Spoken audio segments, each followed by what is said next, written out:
கடன், நோய், எதிரிகளால் பாதிக்கப்பட்டு இருந்தாலும் அதற்கான நிவர்த்தி சீக்கிரமாக உங்களுக்கு கிடைச்சிடும். ஸோ கவலைப்பட இந்த காலகட்டம் உங்களுக்கு ஒரு சிறப்பான ஒரு காலகட்டமாக ஆடி மாதம் அமையும். கடன் நீங்கும். முக்கியமாக கடன் கொஞ்சம் கொஞ்சமாக கடனை எப்படியாவது அடைச்சிடுவீங்க. இதுவரை இருந்த கடன் தொந்தரவுகள் அனைத்தையும் தீர்ந்து ஏதோ அப்பாடா கொஞ்சமாவது நிம்மதியாக கடன் அடைச்சோம் அப்பாடான்னு உட்காரக்கூடிய சூழ்நிலை கண்டிப்பாக உண்டு.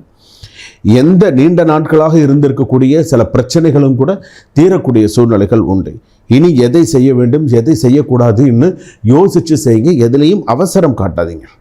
எதுவுமே பார்த்திங்கன்னா சிந்தித்து செயல்பட்டால் உங்கள் ஜாதகப்படி சிறப்பாக இருக்கக்கூடிய சூழ்நிலைகள் உண்டு. வாராகி அம்மன் வழிபாடு நிறையா பண்ணுங்க. எவ்வளவு வாராகி அம்மன் வழிபாடு பண்ணுறீங்களோ அவ்வளவு கூட ரொம்ப ரொம்ப ரொம்ப நல்லது. நான் உண்மையிலேயே சொல்கிறேன், ரொம்ப சிறப்பானது. வாராகி அம்மன் வழிபாடுன்னா உங்கள் வீட்டு பக்கத்தில் இருக்கக்கூடிய வாராகி அம்மன் கோயிலுக்கு போங்க. உங்கள் வீட்டிலேருந்து ஒரு 5 கிலோமீட்டருக்குள்ளே இருக்கா கண்டிப்பாக போயிட்டு வாங்க. வாராகி அம்மன் கோயிலுக்கு போயிட்டு வாங்க. அதே போல் பார்த்திங்கன்னா பஞ்சமி தீதியில் தீபம் ஏற்றுங்க. வாராகி அம்மனை இருக்க பிடிச்சிக்கோங்க. தட்சிணாமூர்த்தி வழிபாடு பண்ணுங்கள். எவ்வளோ கூட தெய்வ வழிபாடுகள் பண்ணுறீங்களோ அவ்வளோ கூட நல்லது.